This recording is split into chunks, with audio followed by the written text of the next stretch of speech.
media.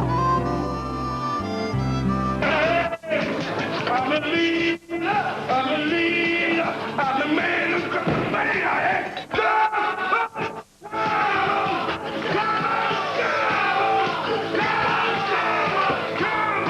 Births, marriages and deaths.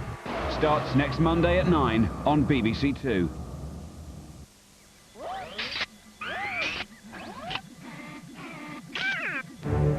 This woman is known throughout Britain.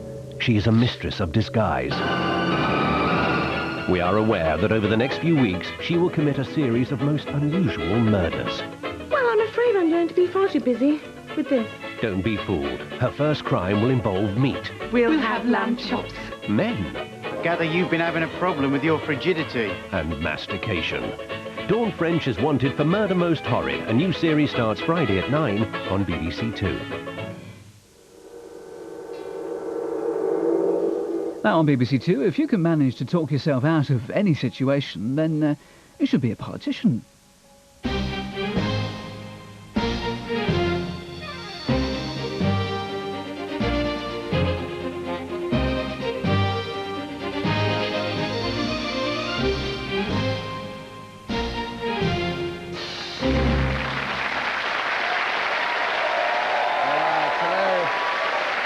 Hello and welcome to If I Rule the World. I'm joined this week by 4 people pretending to be politicians, although you may have seen them last week on the Vanessa Feltz show pretending to be single mothers.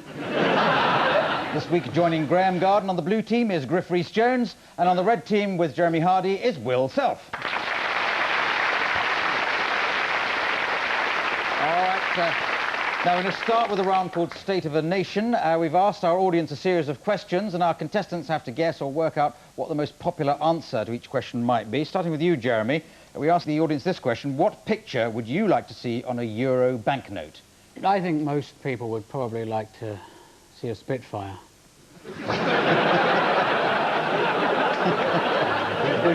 Get my vote, but... Do you mean somebody spitting fire? Or no, any fixed-wing aircraft which so bravely defended this country during the Second World War. You think that against Germany, yes. I believe. You think that captures the spirit of the euro, I think so, I think so. Oh. Well, let's see... It's a different kind of unification, obviously, than the Germans had planned for. But, yeah. So let's see the picture you'd like to see on the euro banknote. Let's see what the audience voted for. A Dove of Peace, 16%. That beat Princess Di into second place. Spice Girls came third. For patriotic people like yourself, the pound sign got a mention, which I think would be a good one to have in the euro. The Queen got a mention, but she was beaten by a short head by a chimpanzee on a toilet. No, this is not true. The Queen has never been beaten by a chimpanzee on a toilet. So, Graeme, who's the biggest liar in the world? What do you think the audience answered to that? Yes, what would this audience here select?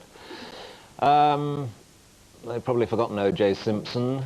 Saddam Hussein might have been popular at one. I think at the moment probably Bill Clinton is who they'll go for. Mick Jagger must be entering the fray, mustn't he, really? Right, not following on that one, so you'll stick with your answer of Bill Clinton. I'm not going to change my mind. OK, Bill Clinton, let's see who the audience voted for. Who's the biggest liar in the world? Yeah. Bill Clinton, well done, Graeme.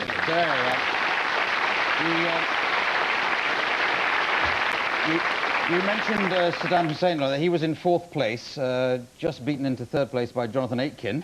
But 2nd place is somebody whose name has been withheld for legal reasons. We mustn't mention his name. I can say he's an important businessman, but apparently he would sue the audience and us if we mention his name. Well, now, Griff, your question, or the question you have to deal with. What first attracted Sophie Rhys Jones to Prince Edward? What, you mean apart from his fiery gypsy sexuality? Well, I honestly have to say that I don't think this is any business of ours. So I'd like to talk about it for about an hour and a half. Yes. Now, first of all, I did want to say that I think that, as far as I'm concerned, it's a love thing, I think. And obviously, he doesn't have any opinions on architecture, or indeed any opinions of any kind whatsoever, I should think, which is probably quite helpful. Yes. So what are you going to settle on? Well, I don't know, it's a difficult one. I think it's probably... And she is family, isn't she?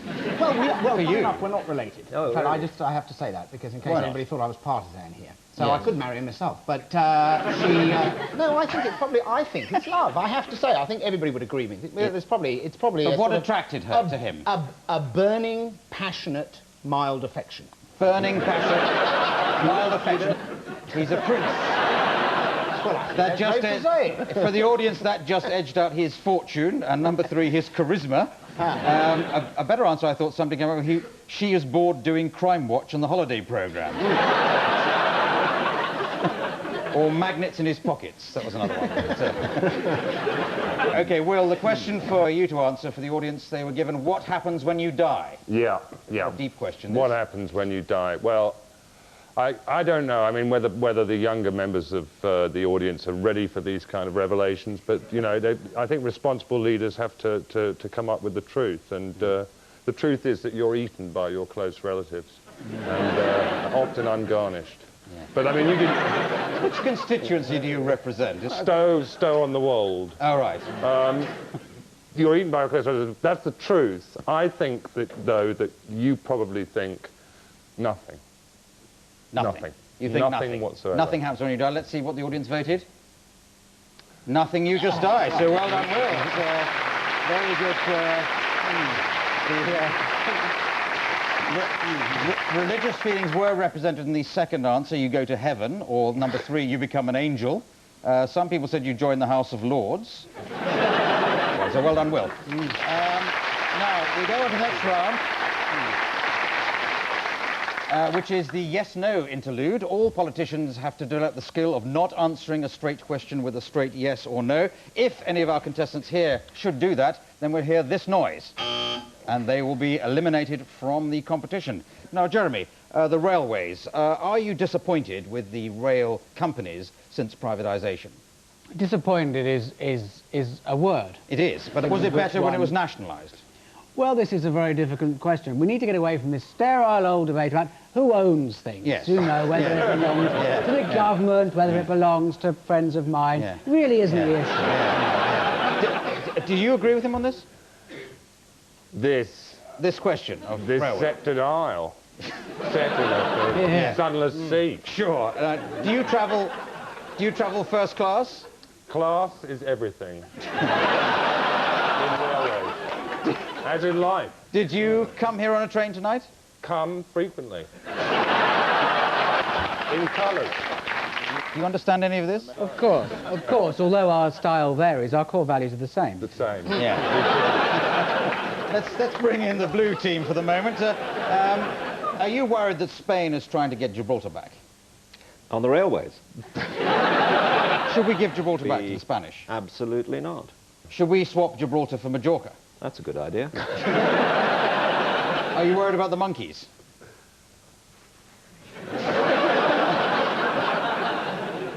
I'm not worried about the monkeys, Clive. Are Why you? did you turn to Griff Rhys Jones? Is he a monkey? I wanted to see if he was worried about the monkeys, but they seem to be leaving us alone so far. Can't speak for the other team, of course. Do you think the Gibraltar problem is a serious one? See.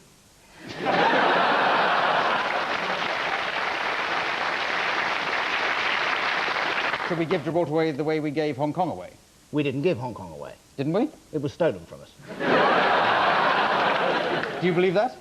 I certainly do. Do you just say it to get a cheap laugh? That wasn't a cheap laugh. Talking of chimps, have you seen the report from New Zealand, the suggestion that great apes and chimps should be given human rights? Will Self, do you think that chimps should be given rights? Rights to roam, rights to buy a drink in Auckland, in any decent wet bar or hotel, as long as they're wearing a collar and tie. Yeah. Do you think it should be extended to sheep in New Zealand? Disconcerting sight of sheep in the best hotels in Auckland being so willy-nilly. What does YES spell? You try and dumb down the debate with this kind of facile question. Yeah.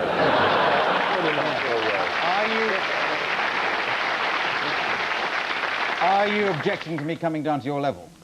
levels of power in any organisation are important, and in chimpanzee groups, dominance is established by a crude display of aggression enforced by the larger member of the group, who subordinates the smaller and often older male. Are you... And feeds him into submission. I see. Let's turn to the health service, Jeremy.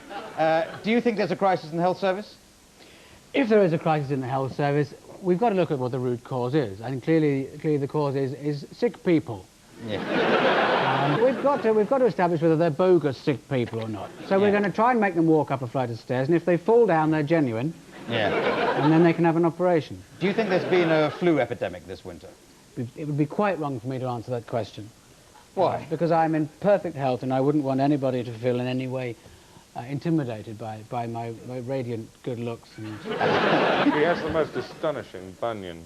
It's guaranteed his re-election for several parliaments. Yeah, I have. It's a special meeting. Oh, so close there, and yet still so far away. Graeme, you were a doctor once, weren't you? Yes, I was.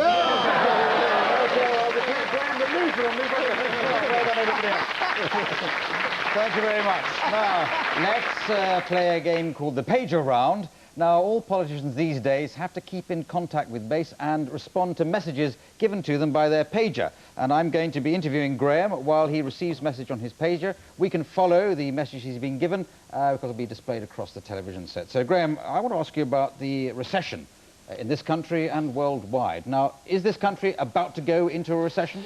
No, there's no question of this country going into a recession. Well, the figures seem to show that... but they show that Europe may suffer some slowing down, some cooling off of the economy. And the Far East American boom is upheld by inflated share prices. But at the end of the day, when you look at the other side of the hill, all in all, and avoiding cliches like the plague, I think it's... Inevitably, international trade is going to be dragged down by the crisis in the Far East and by things happening in Europe. Well, yes, and you're talking about the Brazilian economy, which is in a dreadful state. It is in a dreadful state, at the moment, and... I'm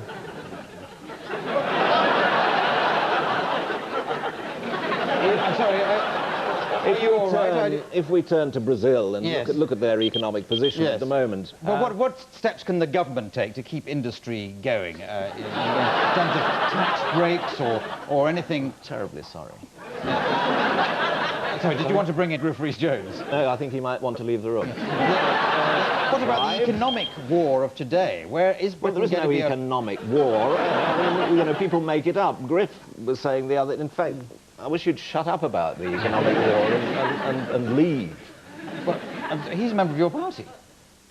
Well, it's my party, and I can fire if I want to. Thank you very much, Graeme Garden. That's interesting interview.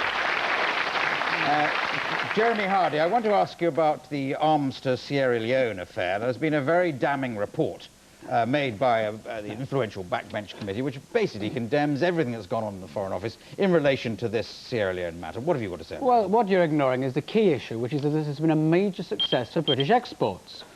These arms, which are British arms, and I know that some of the babes are going to agree with me on that. What's happened to your ethical foreign policy?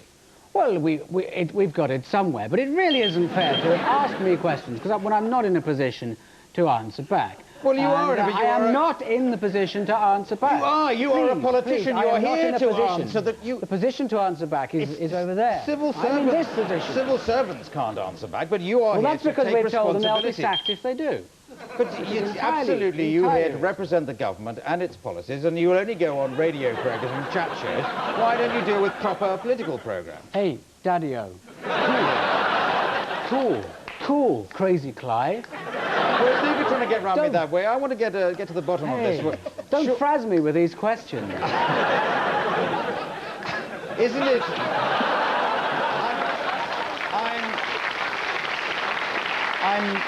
I'm surprised you think it's so funny that a great office of state is unable to communicate between the minister and the man on the ground. When you're a jet all the way. Well, the jets were supplied by the British government and were in breach of the UN sanctions. But these were jets for use in parks. And this is a litter initiative, I'm proud to announce. A terrible litter in East Timor at the moment, and these low swooping jets will go under the radars, pick up the litter with little spiky. So you're going to supply jets to East Timor to pick up... I said this at a Hollywood party the other day. Yes. Who was there, for goodness sake? Wait. Who was there at this party? Yeah. Dirty interviewer. Yeah. So, happy questions. Thank you very much, Jeremy Hardy. Right. Well, there it is. That was a bizarre round. As we go on to test the political water, everybody here in the studio audience has got a little voting device. They can vote for the blue party or the red party, whichever they think should be in the lead at the moment. If you'd like to do that, and vote now.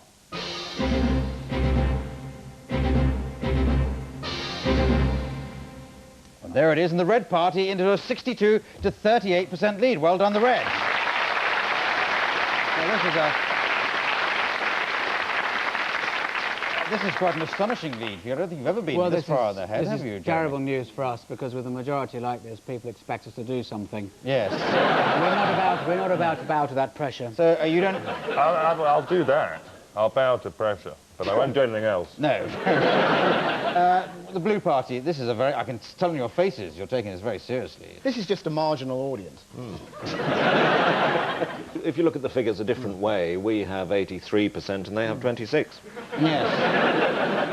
Yes, that's very good. Now let's go on to a round called It's a Stick-Up. Now, political posters are sometimes very difficult to understand. Graeme and Griff, here's your latest offering from your party. It appears to be a picture of the Titanic, but what's it supposed to mean in political terms? Go with us, go blue. The sacrifice that those people have made paved the way for, well, 2 films at least, and a crap song by Celine Dion. So, and people may knock the film, but of course it did result in the horrible death of Leonardo DiCaprio, which we all salute. So let's look at your poster then and see what... now, this is perhaps a simpler message. I think everybody can... What is you? Yeah. Well, I think everybody can see where we're getting at, can't they? Yes. A bold new initiative on social security. Yeah. Eliminate elderly, upper-middle-class women. I see. Bold move. Yeah, very bold. We're also looking at the possible slogan, it only takes one in the upper chamber. So this is...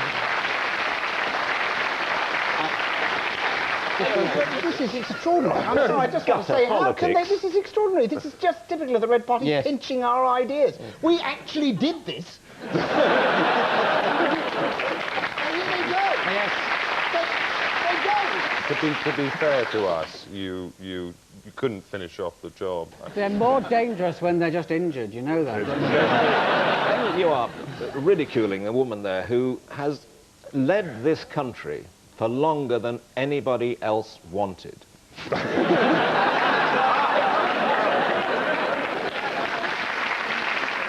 let's go on to round now to I like to keep in touch. How up-to-date are our politicians? I'm going to start with Graeme. The questions are on the computer age, and your time starts now. What's a mouse mat for? It's to stop you getting dirty little footmarks all over the floor. Can't give you that. It's to help your mouse run smoothly, apparently. Or your mouth. Oh, mouth, yes. Easy for me to say. Where do cookies come from? I don't know, but Cookie sure gets a lot of them, doesn't he? Yes. No point for the internet websites. That's almost topical. Which actress was impregnated by a computer? Well, I know 1 or 2 who were impregnated behind a photocopier, but... oh, you mean by the computer? Yes, that was by a commuter, I think you're thinking of, but... Julie Christie. Julie Christie. Demon Seed. Well done, a point there. What would you find at www.datachimp.com? Chimp dating agency. Very satisfactory one, too, I may say. Lessons in understanding financial maths, apparently. A rather dull answer, no points there. What did Babbage do? He nearly invented the cabbage. And he did invent the computer. Oh, well done, yes, point there. What happens in a cyber cafe? You get a virtual cup of tea and a laptop dancer. I'll give you a point for that. You can use the internet. But I think you... What's DOS? D-O-S. That's a lettuce almost invented by Babbage. It's computer disk operating language. Can't give you a point for that. What's daisy chaining? It's a very popular service at Daisy's Palace of Correction. Not a way of... Oh, well, I can't give you a point there. It's a way of connecting computers with printers, scanners, etc. So how many points you get there? 3 points to Graeme Garden. Well done. Now we turn to Jeremy Hardy now. The questions for you are on the new age, and your question time starts now. What is vibrational medicine also known as? Kind you have to shake up before opening the bottle. No, it's energy medicine, such as spiritual healing. What are ley lines? They are lines which connect points of gullibility.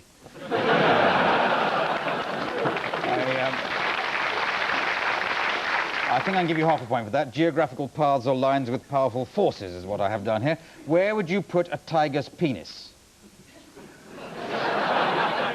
On your cornflakes? I could have accepted tigress. No, Frosties. It should be on your Frosties. It's in your tea. It's a Chinese aphrodisiac. Right. But don't do this at home because there's not many of them left. What are your chakras?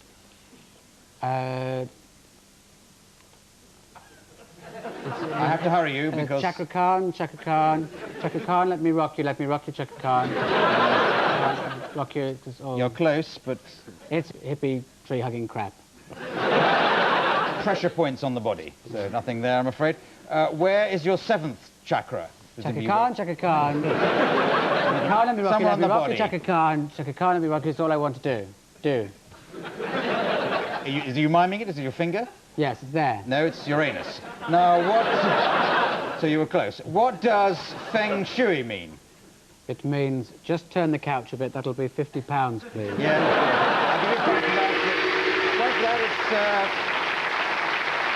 literally means wind and water, but it is arranging French. So I'm giving you 1 point. You've got still down a 0, 1 point to Jeremy. So I think a win there for Graeme, nonetheless.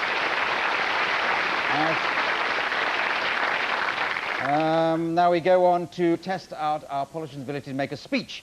In particular, Griff Rhys Jones, can he make up a speech, or in fact deliver a speech, sounding like a convincing politician, but using words that I'm going to supply? The words and their source will become obvious as we go along. Take away, Mr. Griff Rhys Jones. Right, well, this is, in fact, not so much a speech as a statement I've been asked to make on behalf of the Ministry of Defence. Get ready, all you lonely girls, and leave your umbrellas at home. The humidity is rising. The barometer is getting low. According to our sources, the street's the place to go. Because tonight, for the first time, just about 10:30, for the first time in history, it's going to start raining men. It's raining men, hallelujah. It's raining men, amen. I'm going to go outside and let myself get absolutely soaking wet. It's raining men, hallelujah. It's raining men, every specimen. Tall, blonde, dark and lean, rough and tough and strong and mean. It's raining men, yeah. Thank you very much. Yes, well,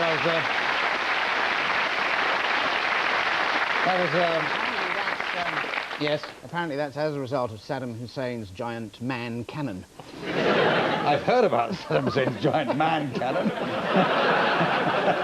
There used to be a television series with a giant man cannon, wasn't there? Yes, there was, yes. That's another way of looking at it. Anyway, well done. That's rather sobering, rather disturbing. You've got to take this up as a profession, comedy. But... we now have a round of I couldn't disagree more. It's very important that any politician is able to disagree with any policy announced by his opponents, however reasonable it may first appear to be. Now, Jeremy, I'm going to try you out this week. Graeme and Griff, you've got to come up with policy statements or assertions of fact which Jeremy is going to attempt to disagree with. Take it away. We shouldn't use cars for frivolous journeys. Well, we have to. Obviously, the bulk of a frivolous journey is conducted on the plane. But how are you going to get to the airport? We have to get to Concord, don't we? You know, we're not going to get the bus, and the train won't go onto the tarmac, will it? Drugs, just say no. No, that would be incredibly rude.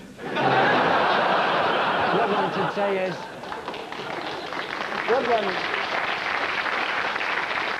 What one should say is, thanks, but no thanks. I like drugs, but they don't like me. No thanks, one line of that and I'll be up all night.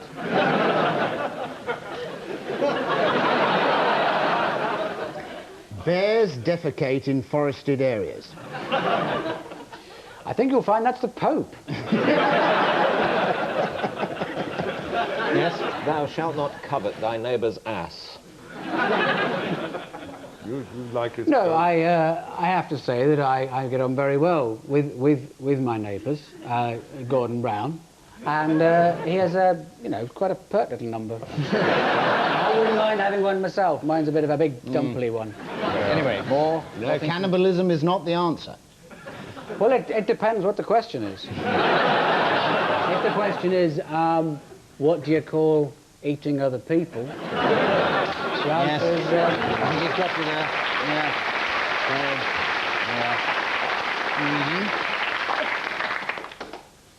Love thy neighbour. No, I couldn't disagree more, although he has got a very nice ass. I'd say our relationship was one of close, professional hatred. All right, well, let's leave that round there. Well done, Jeremy Hardy. Now, we've had to stop that round there because we are coming very close to the end of the programme. There's just a little bit of time for the participants here to grab some last-second votes if they press their buzzers or bells and announce a vote-grabbing policy. Yes, Will. We'll come round and shampoo your stair carpets. We're going to introduce a performance-based league table for football teams.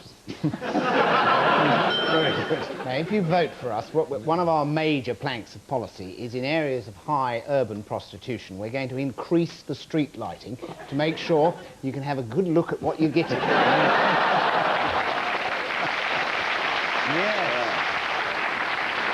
And so would she, which might be a disadvantage in your case. We promised to stop holding referendums subject to a three-quarters majority in a plebiscite on the matter. Yes. Very good.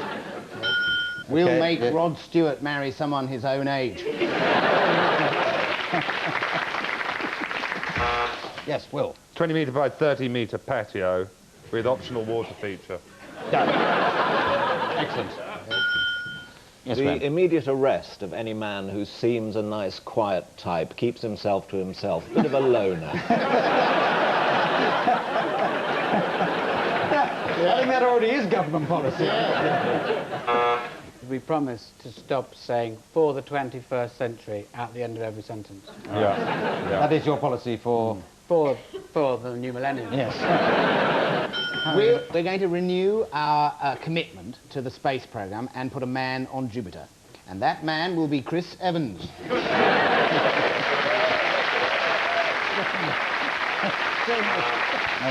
We promised to stop saying tough So, and to say leathery instead. leathery. Oh, that's the division bell, and that's the end of that round, so well done, everybody. And now we come to the important part of the evening, even more important than all those rounds. The audience here is now taking part in a general election. You now have to decide which of these two teams, which of these two parties should form the next government. If you want the blue party to succeed, then vote blue with your blue button. If you want the red party, then vote red with the red button, and do either of those now.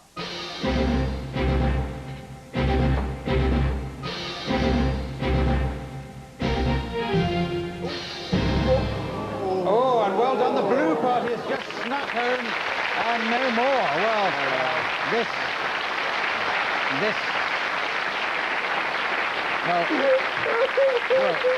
well, you must be terrifically disappointed at Justice. Will, can I address this question to you? Do you think you could stop drumming with your fingers? And also, do you think possibly you might have succeeded had you had a different leader? I think one of the first things we're going to be doing is hanging him from a gibbet. Yes. Fair enough. Now, what about the blue party? You've seen this was a massive vote of confidence. Yes. Yeah. I don't think we could have hoped for any Are you more. going to have to govern with, in association with some of the minority parties? No, the we Welsh won by 13 or 14% there. You can see the figures. Anyway, well done. The Blue Party have shown the common touch, whereas the Red Party have shown the Clapham common touch. That's all from If I Ruled the World. This is me, Clive Anderson, saying good night. Good night.